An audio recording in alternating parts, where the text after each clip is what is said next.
नमस्कार दोस्तों। आज जो हम बात करेंगे सीपीसी की भाग 2 की बात करेंगे, जिसमें हम धारा 36 से लेके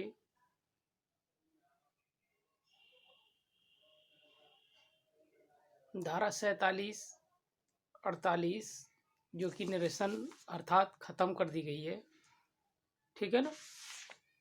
हम धारा 47 तक इसमें बात करने की कोशिश करेंगे। भाग 2 है ये, ठीक है ना।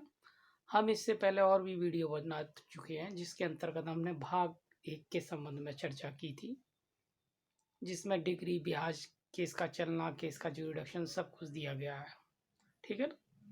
अब बीच बीच में हम आपको पहले चैप्टर्स के बारे में याद दिला रहे हैं, जिससे कि आपको हम इसे वीडियो को लाइकली शॉर्ट अर्थात समरी अर्थात याद करने के पर्पज से बना रहे हैं, जिसमें आप देखेंगे बहुत मतलब उन शब्दों को इंकित किया गया है जिनसे हमें उस धारा के संबंध में पता लग सके कि ये क्या कहने वाली है और उसका मुख्य उद्देश्य क्या है धारा का। ना कि हम विस्तृत और डिटेल पढ़ा रहे हैं, जिससे कि ये क्लियर हो सके कि आपको धारा क्या बता रही है। केवल इतना बता रहे हैं हम, ठीक है ना।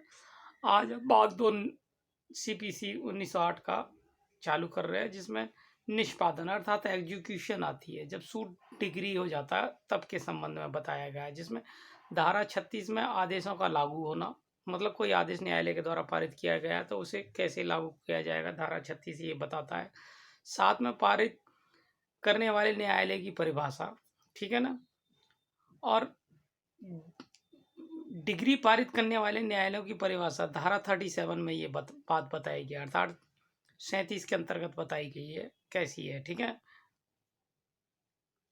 और इसके अंतर्गत अगला जो चैप्टर है धारा 38 जो बताता है, वो ये बताता है वे न्यायालय जिनके द्वारा डिग्रियां निष्पादित की जा सकेंगी, क्योंकि बहुत सारी डिग्रियां इस तरह की भी होती है जो न्यायालय की अनभिज्ञता के कारण पास कर दी जाती है, जिनमें कोई लॉ छुपा रह जाता है या फिर कंसीलमेंट ऑफ फैक्ट हो जाते हैं, जिस कारण से वो डिग्रियां पारित तो हो जाती हैं मगर वो एग्जीक्यूशन के लायक नहीं होती।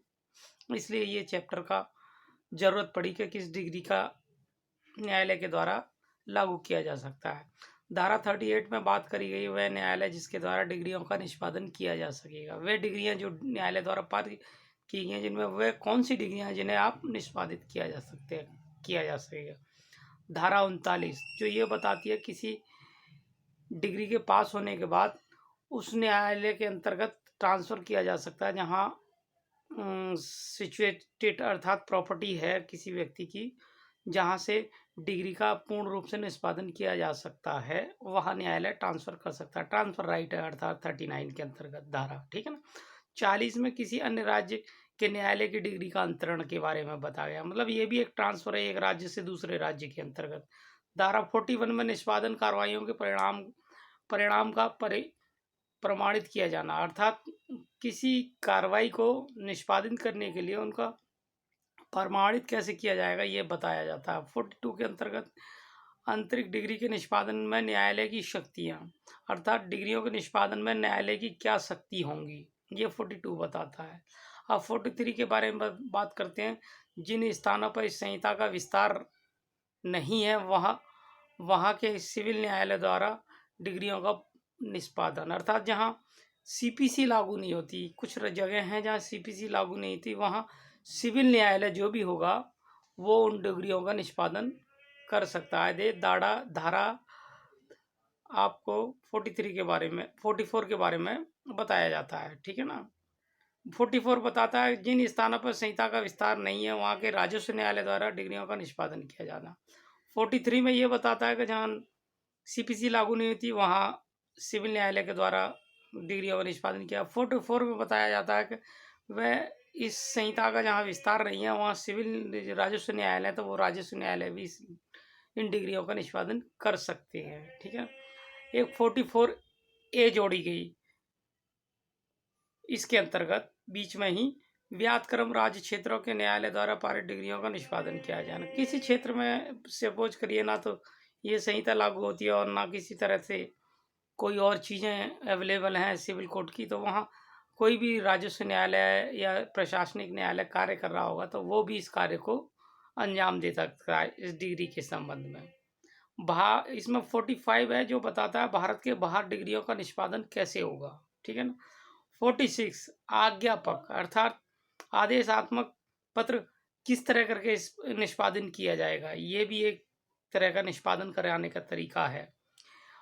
अब हम एक और बात करेंगे जिसमें वह प्रश्न जिनका अवधारणा डिग्री निष्पादन करने वाले न्यायालय करेंगे, अर्थात कोई क्वेश्चन डिग्री के समक्ष खड़ा हो जाता है कि इसका कैसे निष्पादन किया जाए, तो निष्पादन अवधारणा डिग्री मतलब डिग्री के निष्पादन के लिए जैसे आपने एग्जीक्यूशन डाला और उसमें कोई नया क्वेश्चन पुटअप हो गया समय या परिस्थिति के हिसाब से, प्रश्न जिनका अवधारणा डिग्री या निष्पादन करने वाला न्यायालय करेगा, अर्थात कोई क्वेश्चन समय परिस्थिति के हिसाब से आ जाता है तो उस परिस्थिति और समय के हिसाब से हम किस तरह करके इसे सॉर्ट आउट कर सकते हैं, इसमें ये बताने की कोशिश की गई है, ठीक है ना। तो सबसे पहले हम उसका इशू बनाएंगे, फिर न्यायालय उसे सॉर्ट आउट करेगा अपने विवेक अनुसार कोई इशू बनता है तो, और वो ज्यूरिडिक्शन न्यायालय को पूरी पावर होगी उस इशू को सॉर्ट आउट करने की, अर्थात डिसाइड करने की। अब हमने जो देखा है धारा 36 से लेकर 47 तक की डिग्रियों, धारा 36 से लेकर 47 तक की धाराओं के संबंध में, भाग 2 के संबंध में आज हमने काफ़ी हद तक अच्छी चर्चा की है। अब इसके बाद जो एक और चैप्टर भाग 2 के अंतर्गत शामिल होता है निष्पादन के लिए समय की सीमा, ठीक है ना। इसमें एक 48 धारा करके है जो कि ख़त्म कर दी गई है। इसके संबंध में हम जो बात करेंगे भाग 2 में ही अगले वीडियो में बात करेंगे, ठीक है ना। नमस्कार।